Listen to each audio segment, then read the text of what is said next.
Hello दोस्तों, आज के इस वीडियो में हम स्टेट बैंक ऑफ इंडिया के सेविंग्स अकाउंट को डिस्कस करेंगे कि इसके कौन कौन से बेनिफिट्स होते हैं, कौन कौन से हिडन चार्जेस देने होते हैं। इन सब के अलावा इस सेविंग्स अकाउंट में आप लोग को रेट ऑफ इंटरेस्ट कितना ऑफर करता है स्टेट बैंक ऑफ इंडिया, और इसके अलावा इसमें डेबिट कार्ड चार्ज कितना देना होता है। तो सब कुछ इस वीडियो में हम एक एक पॉइंट डिस्कस करेंगे। वीडियो को बिल्कुल भी स्किप मत करिएगा दोस्तों। इसके अलावा आप लोग जानते होंगे कि मैंने कुछ दिनों पहले एक वीडियो बनाया था जिसमें मैं बताया था कि मैं घर जा रहा हूं, तो घर आने की वजह से यहाँ पर अच्छा सेटअप नहीं है, जिसके वजह से मैं डेली वीडियोस अपलोड नहीं कर पा रहा हूँ चैनल पर। तो उसके लिए मैं दिल से माफी मांगता हूँ दोस्तों। तो चलिए इसी के साथ में देर ना करते हुए वीडियो को शुरू करते हैं। दोस्तों, आप किसी भी बैंक में अपना सेविंग्स अकाउंट ओपन करवाने के लिए जाते हो तो सबसे पहले आप लोगों के मन में जो डाउट होता है वो ये होता है कि आखिर ये बैंक हमको रेट ऑफ इंटरेस्ट कितना ऑफर करेगा। तो दोस्तों, यहाँ पर अगर आप स्टेट बैंक ऑफ इंडिया का सेविंग्स अकाउंट ओपन करवाते हो तो यहाँ पर आपको 2.70% पर एनम का rate of interest state bank of India offer करता है आप लोग को। इसके अलावा अगर आप फिक्स डिपॉजिट करवाते हो तो यहाँ पर आप लोग को 6.80% पर एनम का रेट ऑफ इंटरेस्ट ऑफर करता है स्टेट बैंक ऑफ इंडिया। और अगर आप सीनियर सिटीजन के कैटेगरी में आते हो तो यहाँ पर आप लोग को 7.25% पर एनम का रेट ऑफ इंटरेस्ट ऑफर करता है स्टेट बैंक ऑफ इंडिया। और इसके अलावा दोस्तों, अगर आपका अमाउंट जो है वो 1 करोड़ के ऊपर होता है सेविंग्स अकाउंट में तो यहाँ पर आप लोग को 3% पर एनम का rate of interest state bank of India offer करता है दोस्तों। इसके अलावा अगर हम एवरेज मंथली बैलेंस की बात करें तो मैं आप लोगों को एक चीज क्लियर कर देता हूं। यहाँ पर आप देख सकते हैं स्क्रीन पर, यहाँ पर आप लोग को एक भी रुपया स्टेट बैंक ऑफ इंडिया के सेविंग्स अकाउंट में मेंटेन नहीं करना होता है। हाँ, ये अलग बात है कि जब आप लोग जाते हो स्टेट बैंक ऑफ इंडिया के ब्रांच में अपना खाता ओपन करवाने के लिए तो वहां पर आप लोगों से 1000 रुपीज, 2000 रुपीज, 3000 रुपीज चार्ज किया जाता है दोस्तों। ये इसलिए चार्ज किया जाता है क्योंकि काफी सारे लोग ऐसे होते हैं जो कि स्टेट बैंक ऑफ इंडिया का सेविंग्स अकाउंट तो ओपन करवा लेते हैं, लेकिन सेविंग्स अकाउंट ओपन करवाने के बाद में उस अकाउंट्स को ऐसे ही छोड़ देते हैं, उस अकाउंट्स को मेंटेन नहीं करते हैं। यानी कि उसमें ना ही कोई ट्रांजैक्शन करते हैं और ना ही कहीं पर कोई फंड ट्रांसफर करते हैं, ना ही कहीं से और किसी से पैसे मंगवाते हैं उस अकाउंट में, यानी कि उसको अकाउंट खुलवा करके छोड़ देते हैं। काफी सारे लोग ऐसे होते हैं, तो जिसके वजह से स्टेट बैंक ऑफ इंडिया के जो कर्मचारी होते हैं वो अकाउंट को मेंटेन करने के लिए, यानी कि अकाउंट को चलाने के लिए आप लोगों से बोलते हैं कि आप लोग 1000 रुपीज, 2000 रुपीज, 3000 रुपीज डिपॉजिट करें, तभी आप लोग का अकाउंट ओपन होगा। दोस्तों, यहाँ पर आप लोग ये बिल्कुल भी मत सोचिएगा कि यहाँ पर हमारा एवरेज मंथली बैलेंस हमको मेंटेन करना पड़ेगा।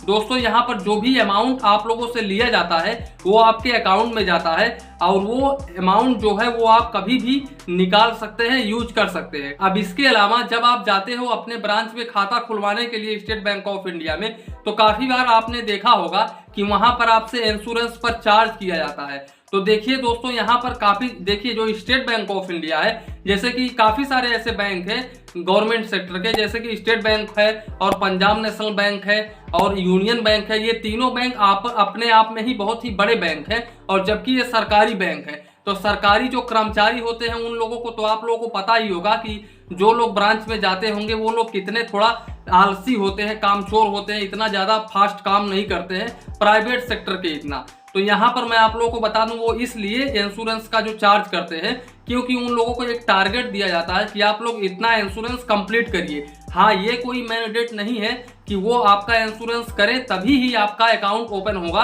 वरना नहीं होगा। दोस्तों, यहाँ पर स्टेट बैंक ऑफ इंडिया कोई भी ये मैंडेट नहीं करता है, किसी भी अपने एग्रीमेंट में ये बिल्कुल भी नहीं लिखा है कि इंश्योरेंस आप लोग का होगा तभी आप लोग का अकाउंट खुलेगा। वैसे अगर आपका इंश्योरेंस चार्ज किया जाता है तो ये बहुत ही अच्छी बात है दोस्तों, क्योंकि यहाँ पर मैं आप लोगों को बता दूं, आप लोगों को पता होगा कि जैसे कि कोरोना वायरस आया है, चेचक आया है और आने वाले समय में काफी सारे बीमारी आने वाले हैं। मैं दावे के साथ कह रहा हूं दोस्तों, क्योंकि अभी कोरोना वायरस गया है तो 1 साल 2 साल में फिर कोई वायरस तो आएगा ही आएगा, क्योंकि अभी प्रदूषण जो है वो बहुत तेजी से फैल रहा है।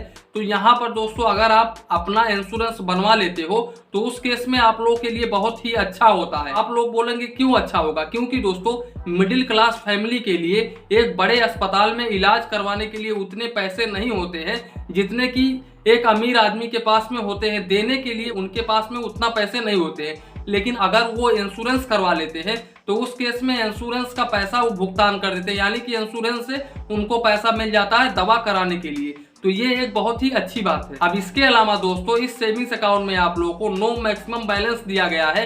आप कितना भी बैलेंस रख सकते हैं अपने सेविंग्स अकाउंट में, यहाँ पर कोई भी मैक्सिमम लिमिट नहीं दिया गया है। और इसके साथ साथ दोस्तों इस सेविंग्स अकाउंट में अगर आप चेकबुक लेते हो तो उस केस में फर्स्ट ईयर में 10 पेज का चेकबुक प्रोवाइड किया जाता है, वो भी बिल्कुल फ्री में। और इसके अलावा अगर आप एडिशनल चेकबुक लेना चाहते हो तो उस केस में आप लोगों को 10 पेज का 40 रुपए देना होता है और 25 पेज का 75 रुपीज देना होता है स्टेट बैंक ऑफ इंडिया को। अब इसके अलावा दोस्तों अगर हम एटीएम चार्जेस की बात करें तो यहाँ पर आप लोगों को 100 रुपए प्लस जीएसटी चार्ज देना होता है यहाँ पर स्टेट बैंक ऑफ इंडिया को। यहाँ पर आप लोगों को मास्टर डेबिट कार्ड प्रोवाइड किया जाता है, कहीं कहीं पर SBI global international debit card भी प्रोवाइड किया जाता है।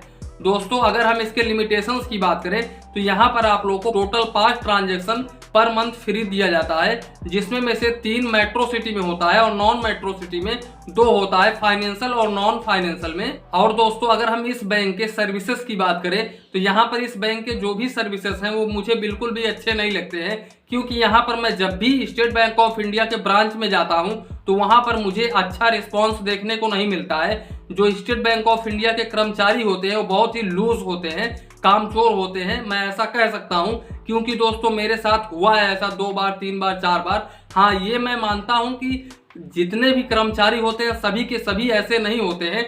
कुछ लोग होते हैं जो कि कामचोर होते हैं, लूज कैटेगरी के होते हैं, जो कि काम कस्टमर का अच्छे तरीके से नहीं करते हैं। उनको अपने खाने पीने से ही फुर्सत नहीं होता है। और आप लोग जानते होंगे कि state bank of India government sector का बैंक है, तो उन लोगों को मंथली सैलरी मिलता रहता है, तो वो लोग उसमें ही एकदम से निश्चिंत रहते हैं कि कोई दिक्कत ही नहीं है, कस्टमर आएगा तो बाद में कर देंगे।